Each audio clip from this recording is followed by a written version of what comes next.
आज सुबह सुबह विजय माल्या, किंगफिशर वाले विजय माल्या, जो आज की डेट में हमारे देश से भगोड़ा है और टाइम टाइम पे हमारी सरकार कोशिश करती है कि उनको प्रत्यार्पण उनका कराया जाए देश में। उन्होंने एक एक्स पे पोस्ट लिखा और उन्होंने पोस्ट में अपने मित्र दूसरे बिजनेसमैन सुभाष चंद्रा को बधाई दी। सुभाष चंद्रा वही जी टीवी वाले, एसएल ग्रुप वाले, उनको बधाई देते हुए लिखा कि अगर ये सच है तो इसके लिए आपको बधाई हो।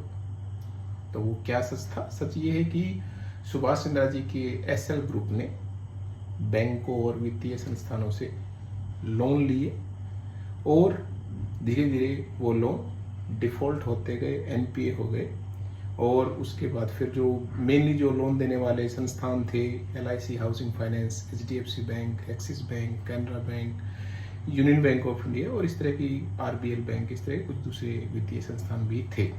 इन टोटल जो कर्ज था, टोटल जो लोन था वो है 22,006 करोड़। अब आप सोचिए कि इसका एनपीए हो गया है और कमेटी ऑफ क्रेडिटर, मतलब ये सारे बैंक मिलके जो भी लेनदार हैं वो सारे मिलके एक फैसला करते हैं एनसीएलटी में, उसको बोलते हैं कमेटी ऑफ क्रेडिटर्स।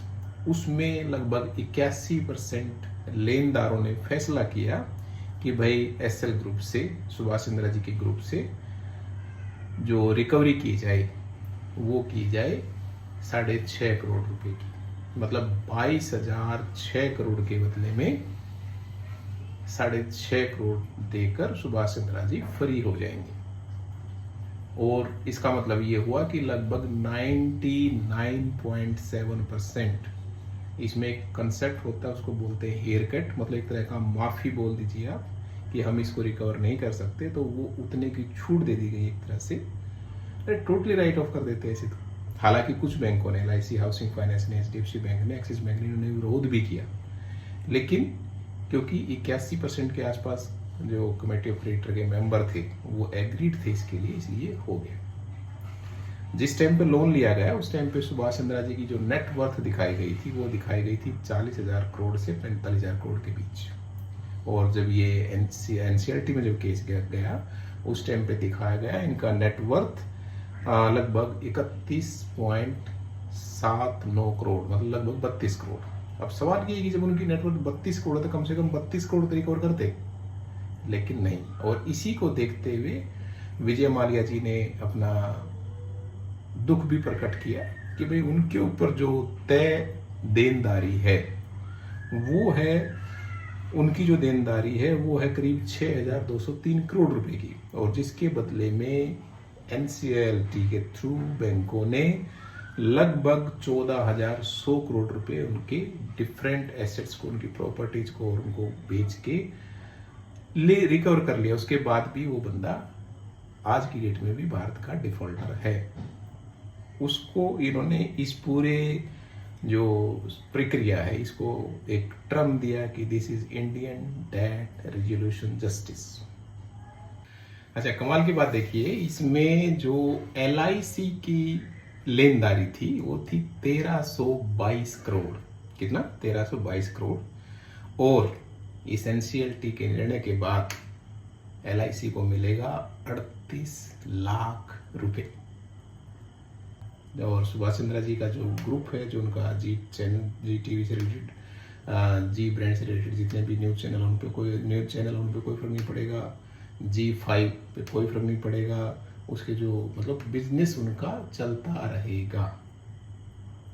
तो ये सोचना चाहिए, जो ये हमारा समाज है कहीं पे जो लड़ रहा है आरक्षण हटाओ के नाम पे, कहीं पे लड़ रहा है आरक्षण लाओ के नाम पे, नीट के लिए, कहीं पे लड़ रहे हैं नौकरियों के लिए, और कुछ चुनिंदा लोग हैं जो 22,000, 25,000, 1 लाख, 2 लाख करोड़ का आर पार ऐसे ही कर जाते हैं।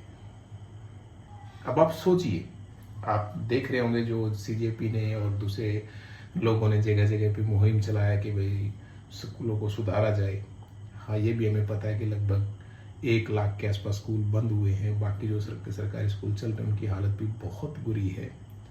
तो आप सोचिए कि अगर इस 22,000 करोड़ में क्या हो सकता था।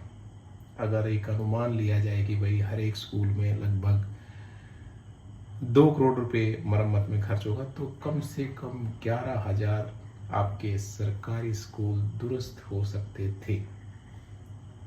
लेकिन ये ऐसा एक प्रक्रिया लाया गया है कि भाई उसमें जो कॉरपोरेट्स हैं उनके लिए ये वाकई में एक स्वर्णिम युग है, ये वाकई में एक अमृत काल है जिसका भरपूर फायदा उठा रहे हैं। तो ये है, आप सोचिए कि बहुत सारे छोटे छोटे प्रदेश, अगर उनका हम किसानों का टोटल कर्ज देखें, वो भी पूरे प्रदेश के किसानों का 22,000 करोड़ से कम होगा। बहुत से प्रदेश हैं, आसाम है, आपका पौंडीचेरी है, जो छोटे छोटे प्रदेश हैं उनके किसानों का जो एग्रीकल्चर लोन है that is less than 22,000 crore. तो बधाई हो आपको, थैंक यू।